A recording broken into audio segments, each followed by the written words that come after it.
Good morning and welcome to My Catechism. I am your talk show host, Father Lucas Inoc, the spiritual director of the Divine Mercy Archdiocese of Cebu. And at present, I am a resident priest of the parish of San Isidro Labrador, Talamban, Cebu City. And my co-host, as you all know, is president of the Catholic Faith Defenders in the Archdiocese of Cebu, Brad Adam and Pierre. And we are now on the first Sunday of Lent. Last Wednesday was Ash Wednesday, the beginning of the season of Lent. And today, since we are now in the season of Lent, this Sunday is the first Sunday of that season. And our gospel reading is taken from the Gospel of Luke, chapter 4, verses 1 to 13. And this is about the temptation of our Lord Jesus Christ by the devil. And this is something that Brad Adam and Ampere and I will be discussing in today's program. Please stay with us. After the short break, we'll be back.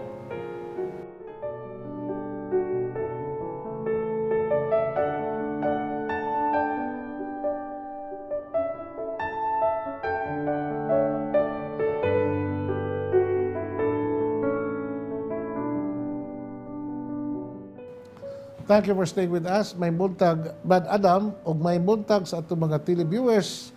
Kumusta man ang atong adlaw karong panahon na, ilabi na nga niya nata sa panahon sa Kwaresma. Salamat Padre nga may adlaw sa atong mga kaigsuonan, mga suking sunod sa tuang tulumanon. Salamat Padre gihapon ta Padre sa tuang regular, normal na to nga gimbuhaton isip anay apostolado sa atong simbahan nga last Wednesday maman ang first day of the season of Lent. So mana nga ang kita ng mga Katoliko hagyo sa simbahan nga we have also to perform what our church has taught us with regards to the law on fasting and the law on abstinence. Okay, Brad. So, kining fasting and abstinence, Brad, we have to clarify this law of the church because this is a church law. No, this is not a divine law. Kinahanglan nga kita magpuasa o mag-abstinensya. Kada pagpuasa, Brad, that means nga atong i-reduce ang pagkaon nato, no? What does it mean nga we don't eat the whole day? But we have to reduce our food intake during that day, no? Dili lamang panahon sa Miyerkules, Sabadis nga kita magpuasa during the season of Lent, but all Fridays during the season of Lent, Brad, mauna ang fast and abstinence. So, it's more so kung mabot ang Good Friday, no? Now, doon ay nangutana, unsa ba gining kahulugan ining Kwaresma, Brad? Ang akong tuba kada kanang Kwaresma, kinat sila man ang pulong. So, gikan na sa pinulungan nga Latin nga quadragesima. Meaning 40 ka adlaw. 40 days. 40 days. No na nga doon na tayo mga practices ato nga mag 40 dias ta. Yeah. No? Because of that basis nga andam ta sud sa 40 ka adlaw before the Easter before Sunday. The celebration of The Easter Sunday. Gitawag nato og Paschal mysteries, no? The mystery of passion, death, and resurrection of our Lord. Mao na nga, if we count the number of days from Ash Wednesday to Saturday. no, Holy Saturday. no, Holy Wednesday. Holy Ash Wednesday. Wednesday and Holy Wednesday, eksakto 40 ka adlaw, Brad. Because ang kanang Holy Thursday, Brad, mao na gitawag og the first day of the Easter Triduum. Mao na siya. Unya, kay tungod kay 40 adlaw maninga gigahin sa simbahan, mangandam ta sa maong event of Christ, passion, death, and resurrection, gitawag din nato og mga balaang adlaw. No. Sa unsang paagi nga kining mga adlaw sa Kwaresma, balaang adlaw ni Brad, and we have to take the season of Lent very seriously sa atong kinabuhi, Brad. Ngano man, kay kita mga Katoliko, Brad, we have Lenten season, but para nato ang atong Lenten season pareha na sa ubang mga season sa tibuok tuig ba. Why kalainan? The way Catholics know live and behave during this season, way kalainan sa dili parisma. Ano man, kay kuwang kay tag devotion, brad, kuwang tas pag-ampo, kuwang tas pabalandong, kuwang tas pagpuasa, kuwang pag-abstinensya.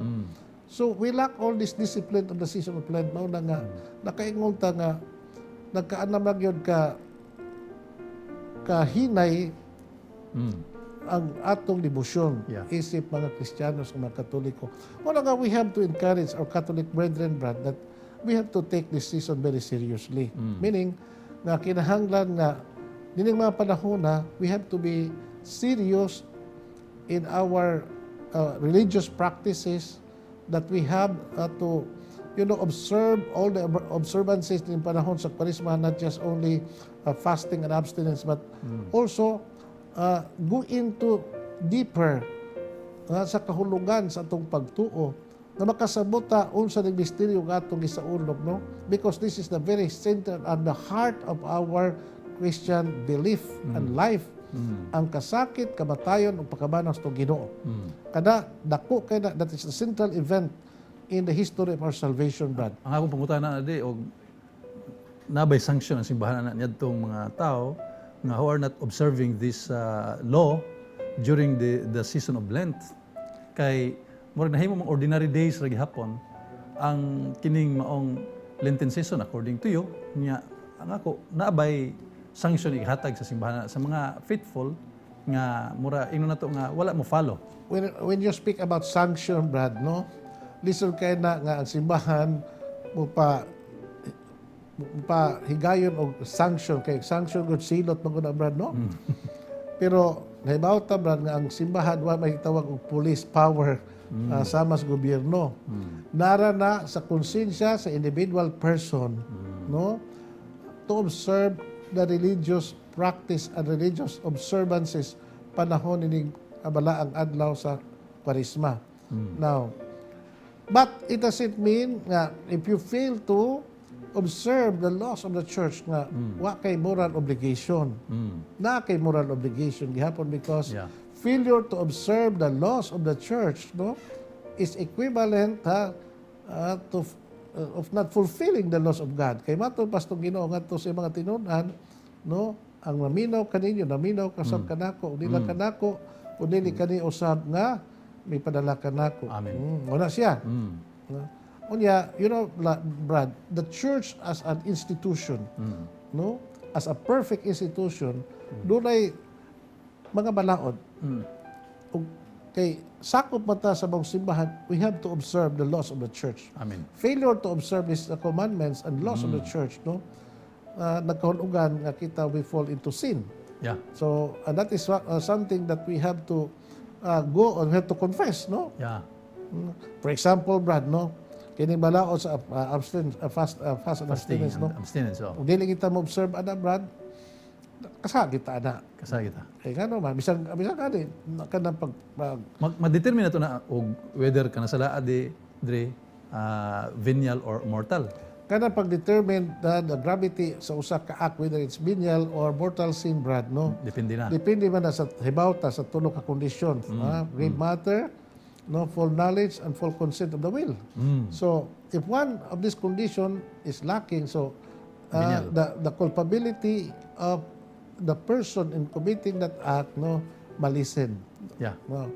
O na nga, depende, ang Ginoo ra gyud maka-determine whether we commit mortal or venial sin, Brad. But definitely, kung ikaw knowing fully well, no, that there is a law that prohibits you to do that act, no, during the season of Lent, unya imo nang gibuhat, o why rason, why katarungan, so you will certainly you'll be guilty of violating the law. Sa to And you are sinning against the law of the church. Sa to paredre, ang usa ka Katoliko, faithful Catholic, dili siya makadetermine siyang nahimo whether or not ang iyang nahimo nga sa is venial or mortal, kay only God knows about that. But your conscience gravity will always tell you, Brad, no, because ang conscience sa tao maubay mo convict na to God, no, sa atong hunahuna. Mao na nga because the natural law which is implanted in the human heart is what we call conscience, no? Mao na nga it will, mao na nga kinahanglan po nga, anong ginato mahibaw-an ang kabubuton sa Dios nga rika nato. So we have to be very careful no sa atong moral actions sa atong tastag kinabuhi, brad. We have to form our conscience, brad, no? Aron siguro na nga kita will be sensitive enough to know the will of God, to observe the commandments of our Lord. Kay kung ang atong conscience, brad, is dull, no? Mahimo na tag insensitive sa mga pagtulunan o sa mga kasuguan sa Ginoo. Correct. And it will lead us to the loss of the sense of sin in our life. Correct. Mga kinahanglan yun nga we have to be sensitive enough no sa atong conscience, atong mind, whether we are fulfilling the commandments of our Lord. Amen. So we have to form our conscience, no? Na kita mga evangelizers, especially the teachers of our faith, the parents should form the moral life sa atong mga kabataan. Amen. By forming their moral life, no, they are actually forming the conscience of our people. Amen. And we'll back after this short break, Brad.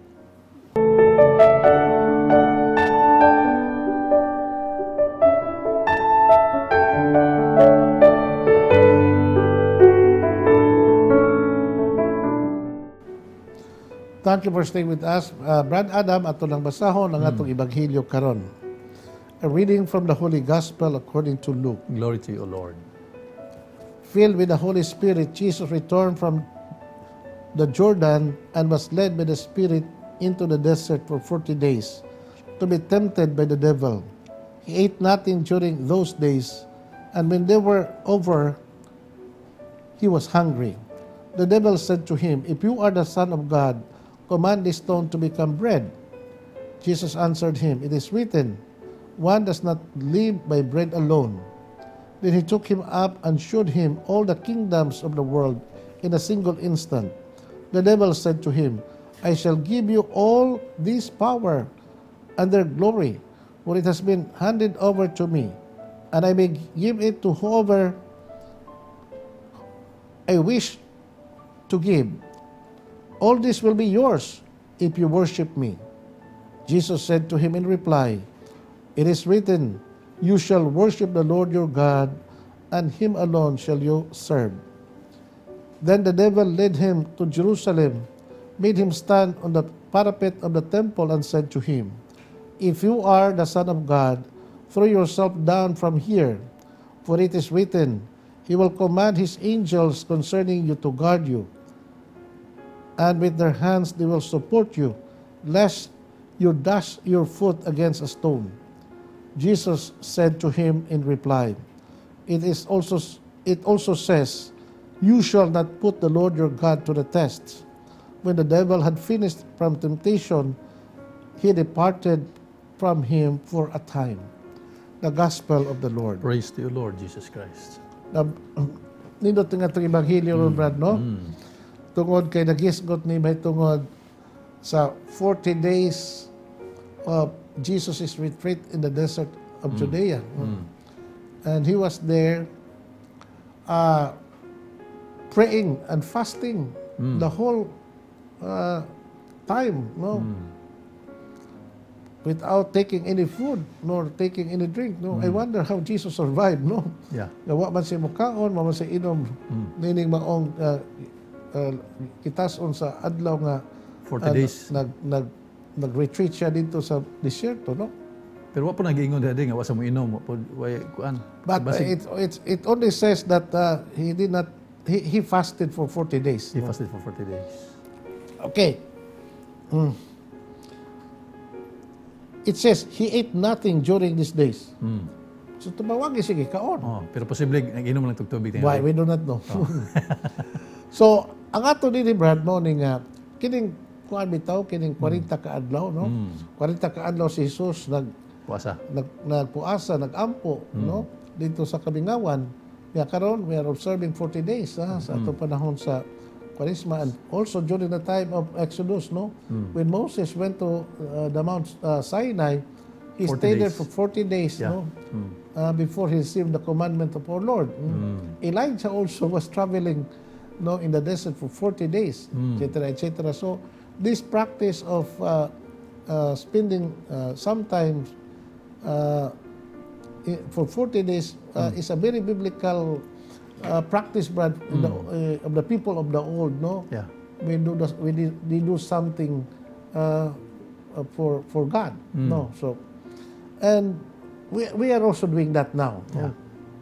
Now, kini Brad, ingon din filled with the Holy Spirit, Jesus returned from the Jordan and was led by the Spirit into the desert for 40 days. So, after the baptism of Jesus by John the Baptist, Brad, no, in the Jordan, so from the Jordan, he went to the Judean desert, and that's where he made his retreat, and he was tempted.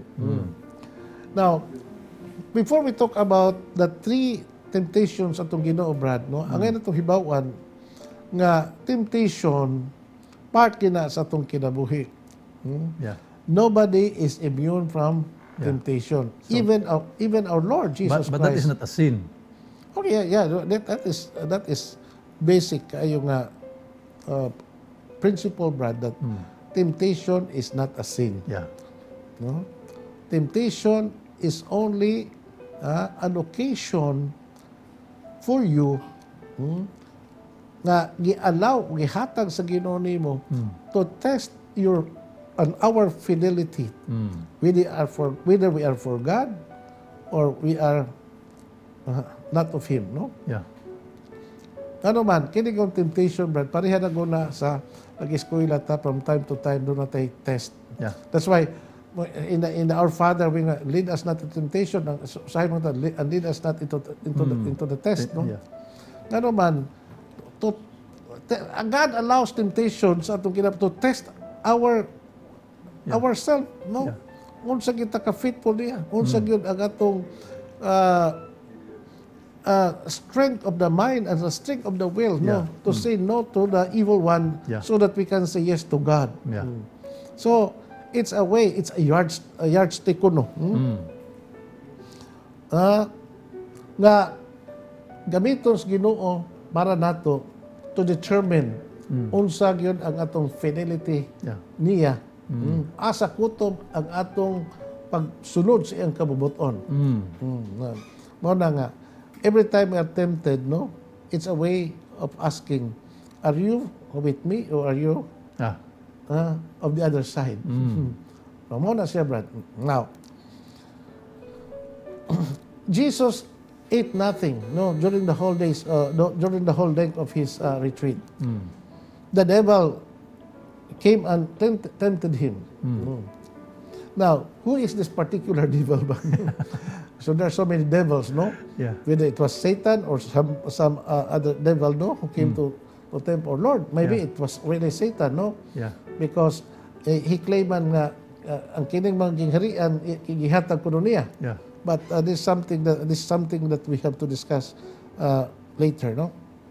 Pero kanang tempter nga kanang Satan diha sa ihang kwan, diha sa isa maong gospel, wa gid na makita ni sa Ginoo or mura gyud nga face to face ingon nga gitintal siya. Kini Brad, wa kita kahibaw gyud what actually happened, you know, Brad.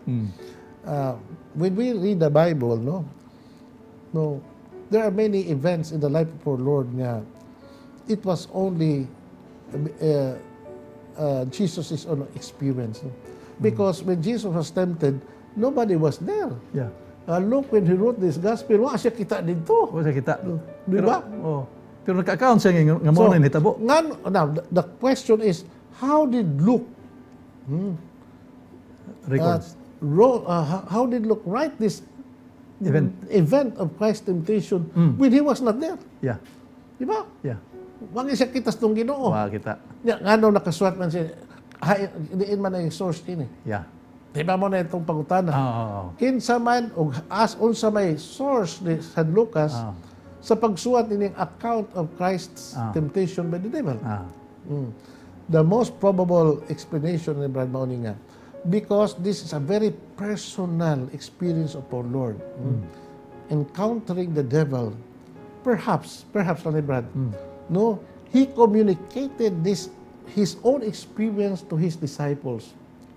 And his disciples listened all the things that Jesus said to them about this very intimate and personal experience when he encountered the devil and tried to tempt him. Pasabot ni mo diri nga nakakita si Jesus o si San Lucas? What ni brother him. Akong punto mauni nga, since it was a personal experience of our Lord, no? We don't know what actually happened. It's between Jesus and the devil, no? Yeah. We don't know. Well, again. It's only the gospel did not give us more information about this matter. Yeah. No, ang sulti lang din sa ebanghelyo nga he was tempted by the devil. Yeah. Whether it was face to face, whether the devil assumed a human form and tempted the Lord, and we do not know. Yeah. But ang akong punto, Brad, bang, nga nung nakasuwat man si San Lucas, nawa man siya dito. In fact, he did not, maka-encounter, he did not know Jesus. Yeah, no? yeah. When Luke wrote his gospel, he wrote this around the year 75 AD, and this event took place in the year 30. Oh, so wag ito nagka-personally kita sila Padre, no? Luke was not a Jew. Yeah. He was a pagan converted by St. Paul. Yeah. Ang pagutana, nga nung nakasuwat mas San Lucas nini. Yeah. Ang akong punto ni Brad Mauni, nga the most likely explanation mo nga, this very personal and intimate experience of our Lord when he was tempted, he relayed it to his own apostles. Okay. And then his apostles tried to share this to others. Yeah, sa mga disciples na. Among the disciples of our Lord. Yeah. And also they share this experience of our Lord in their proclamation of the gospel. Amen. And finally, the evangelist Saint Luke wrote this event in the life of our Lord. Siya. Yeah. Now, there are three kinds of temptation na gihatag sa panuway sa itong Ginoo. And this is these three temptation we're going to discuss after this short break. Okay.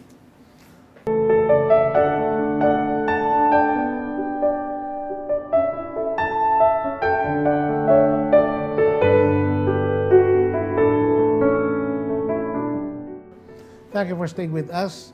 Brad, ato nang hisgutan ng tulo ka matang sa tentasyon to Ginoo. The first temptation, the first round of temptation, the devil saw that Jesus was hungry. So in other words, he knew that Jesus was weak, because he was hungry.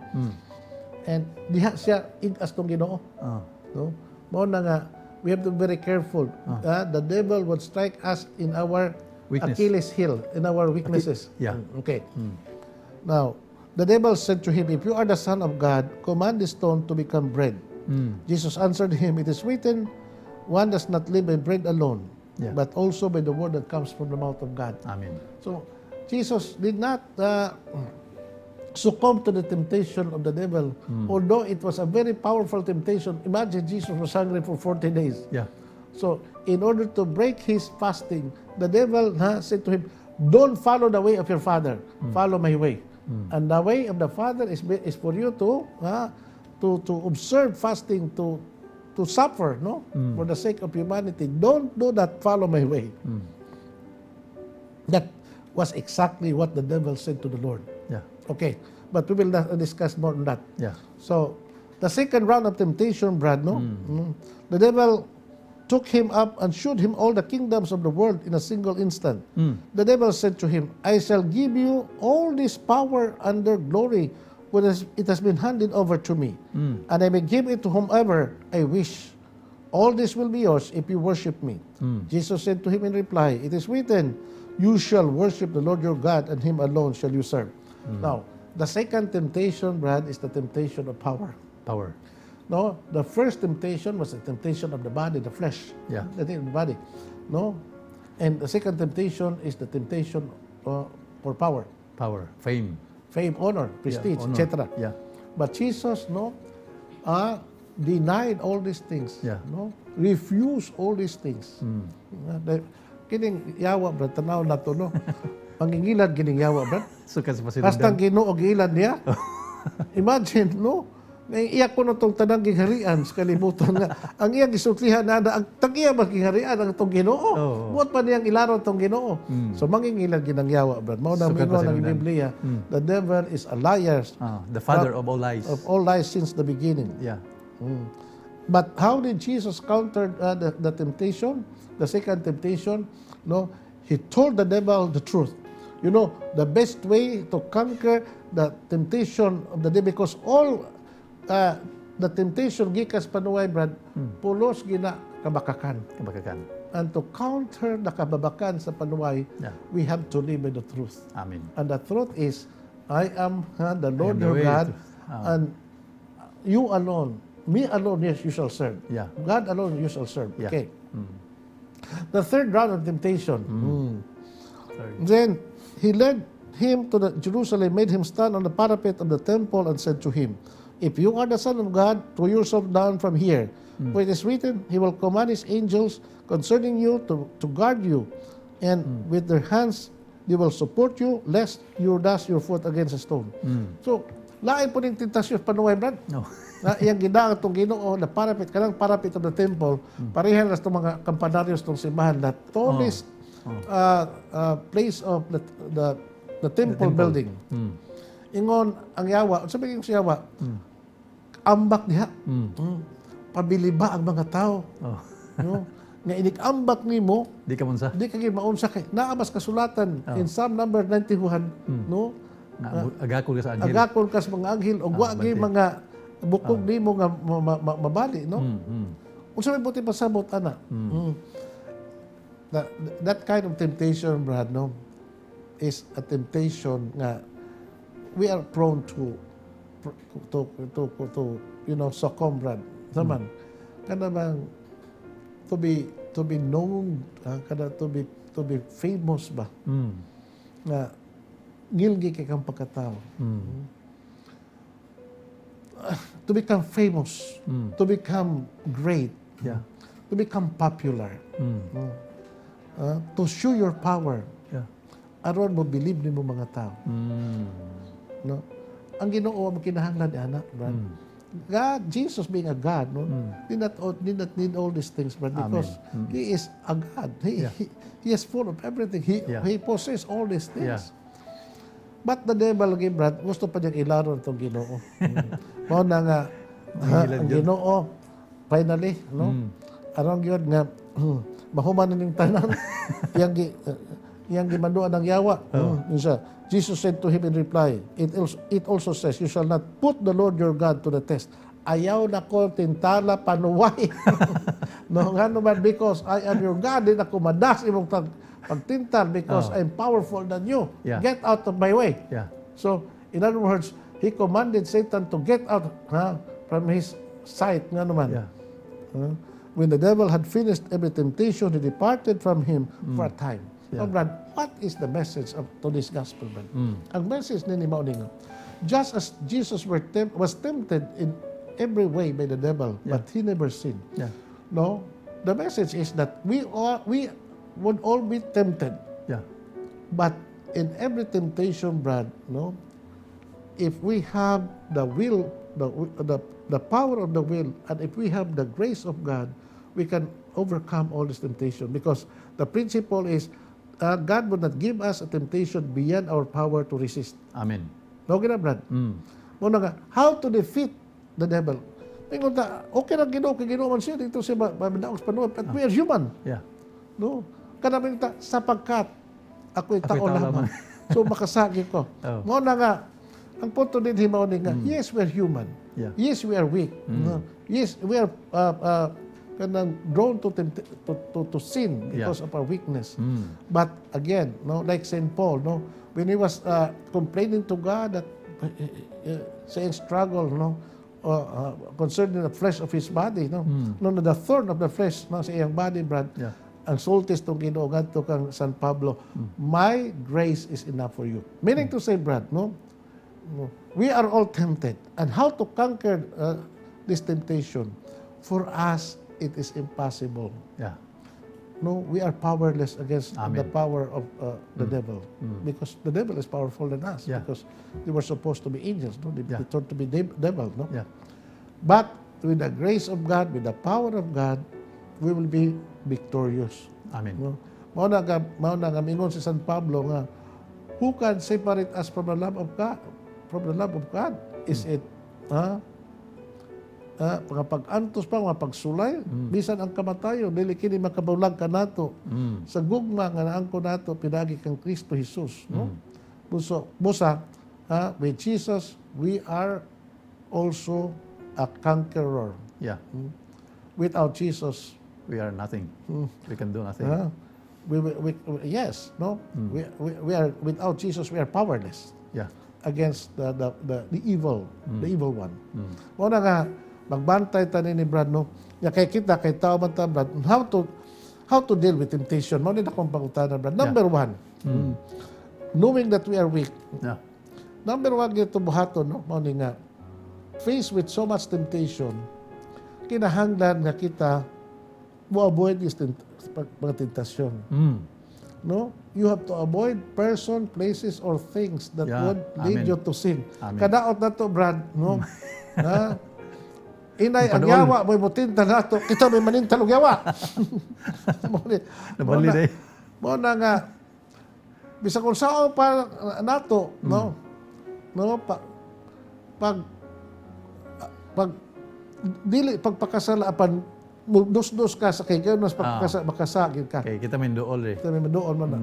So, mao gina importante, avoid the temptation so that you will not fall into the trap of the devil. Mao na nga pag-ampo nato, no, mao nang kantas tinagalog man. Kung sabi kantas tinagalog, Panginoon, turuan mo ko na maging tapat sa iyo. Amo na siya. Lord, make me faithful to you. O, mingon pag yun, tukso, layuan mo ako. Di ba na may Kansas tinagalog? Tukso, layuan mo ako. No? Ayaw igna nga tukso, layuan mo ako. Ikaw mo layo sa tukso. Ang kadaot sa tao, kay kita may modoos tukso. Mo yun. Mo na siya. Unya, we have to have a willpower. We have to pray. Amen. We have to go to the sacraments more open. Yeah. No? Nga naman, because these are all matawag na to means in order for us to defeat the power of evil. Amen. No? Yes, we have a fallen nature, no, kay tungo because of the original sin nga niya nato. But because of the power of Jesus, who died for our sake, no, we become powerful together with Him. Amen. So without Jesus, we are very weak. Amen. Yeah.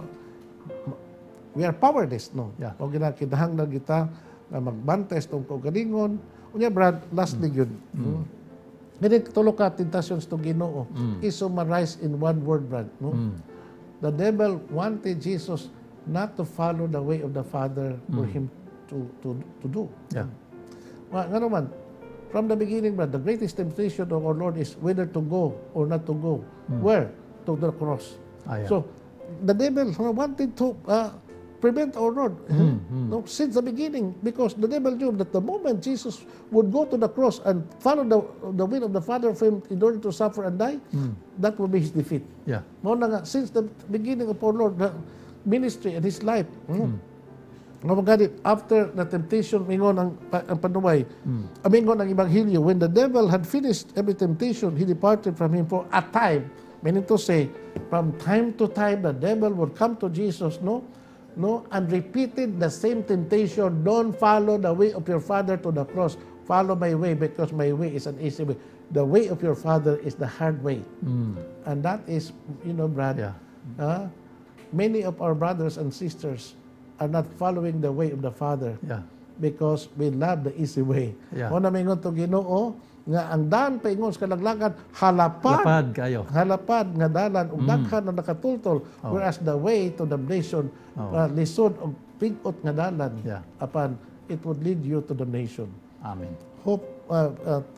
Hopefully, Brad, no? Kinahanglan nga kitang tanan mutuman yun o follow, musubay sa dalan nga itong pagkalaktan nga maong dalan sa Amahan, because it would lead us to eternal life. Amen. Itong panalaginan ang itong mga tauhan, Brad. The Lord be with you. And with your The spirit. Almighty God bless you, the Father, the Son, the Holy Spirit. Amen.